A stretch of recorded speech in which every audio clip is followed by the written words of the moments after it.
First, let us discuss the elephant in the room. I have my hair up. I never wear my hair up in videos, but I'm lazy. So let's just start the video. Hey guys, it's Alyssa. So when I was little, one of my dreams when I grew up was to become a singer. So to get me on that path, I decided to take chorus in elementary school, middle school, and high school. I started to take chorus when I was in 4th grade, and when you're in 4th grade, that's when you can start to choose what you want to do music-wise. It was an option to take chorus, band, or orchestra, and you could choose only one of those 3 options. And I chose chorus because I didn't really know how to play any instrument except for a recorder, which is weird. Why was everybody required to learn the recorder in like elementary school? Why? Anyways, I actually did band in 5th grade, because in 5th grade in my elementary school you can choose another music thing. You can continue the one that you're doing or choose another one if you want. But I wasn't very good at the flute, so I kind of quit. So in 4th grade I picked chorus, and I would go in for chorus every Tuesday morning. And my teacher was very sweet, she was very nice, and we did a lot of simple songs. And then in 5th grade I continued, like I said before, chorus again, and we did different songs every year. And I think the 5th graders actually did like the special concert where we sang like Jingle Bells and Sleigh Ride in front of like the whole school, and it was just the 5th graders because we were cool like that. But then when you hit middle school, you can choose to either do music or art. I of course wanted to be a singer, so I continued doing chorus. In 6th grade, my chorus teacher, I had 2 technically, because the first one, she went on like maternity leave. She was okay, she was a little annoying. She was just rude sometimes. And then we had Mr. Stallone, who claimed was the cousin of Sylvester Stallone, which I don't know was true, but we just kind of went with it. And when you get into middle school, you start taking these things called chorus lessons, when you literally had to skip a class in the day once per week and learn the songs and learn how to sing and like techniques and things like that. Which for you might be thinking like, oh yeah, I don't have to go to science, or I'm so excited I'm going to be missing English.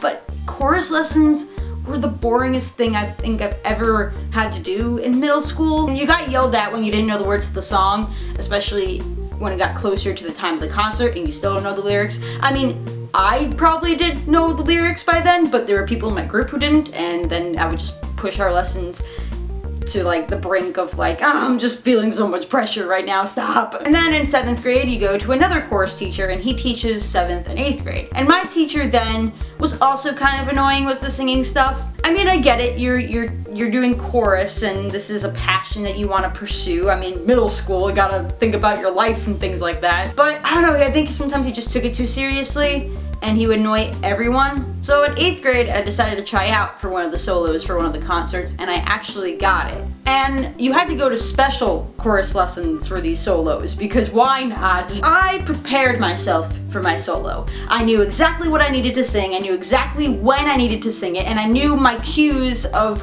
what part of the song I needed to be ready for. So the night of the concert, my song was about to go on. I was in the risers, and when you have a solo, you step down and you go to the front of the riser so that you're prepared to walk up to the microphone by yourself and to sing. And I'm singing with everybody else and getting ready for my part in the solo, which I know what part it is, and I know my cue to move up to the microphone. And my chorus teacher starts signaling me to move up close to the microphone. And he's starting to play my solo, but I was confused because we prepared myself to do it after like the 2nd chorus or something, not the 1st. I literally had a speechless argument with him. I literally just made a face and was like, and he was like, so I was like, okay. The chorus themselves were a little confused because we practiced. So you would think that after all of those weird moments in chorus and how much I started to learn, I didn't really like it as much and I didn't really want to pursue chorus or singing anymore, I would stop. But nope, I decided to continue in 9th grade. If me or you by now hearing all these stories think that each chorus teacher gets progressively more serious as time goes on, that this final teacher for high school was the epitome of seriousness when it comes to chorus. and you were right. My high school chorus teacher wasn't exactly the nicest person in the world. She one time said, if you pass out in my class, you fail. And one kid almost passed out. We had these 3-period chorus rehearsals. Yeah, you heard me, 3-period chorus rehearsals before every concert. So you would be blocked out for those days. If you had class during those times, even if you had lunch, you couldn't go. If you have lunch, you had to go to lunch like after, which I don't know how that really worked out. And that was when the real seriousness kicked in, because she really was down to pointing out what was wrong. By this point, you should know the words to the songs, and you should know that you need to look at her so you can see the cues of how long you should be holding a note or when you should stop.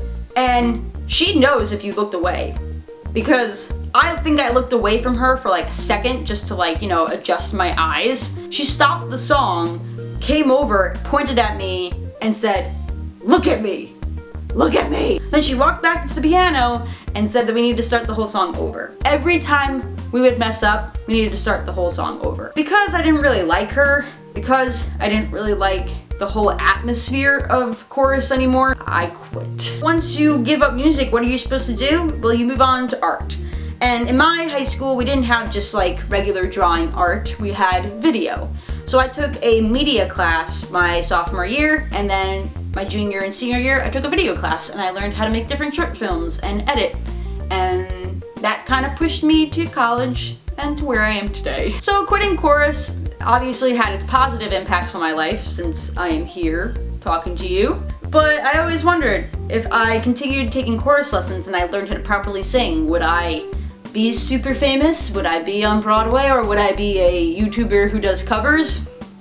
I have no idea. Here's a lesson that you can take away from the video for yourself. Always find your passions and never regret what got you to those passions. Like this video if you liked it, and also leave a comment down below about a passion that you changed your mind on.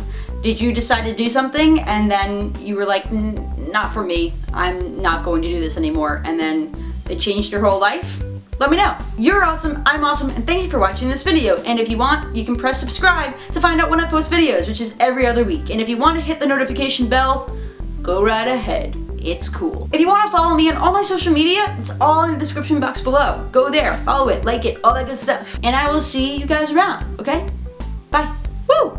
If you compare myself now to myself in middle school, I'm still the same person, but I thought I wanted to be a singer, and I really did not. I think I also discovered my first YouTube video back then too. So there was the start of 2 paths that I could have gone down.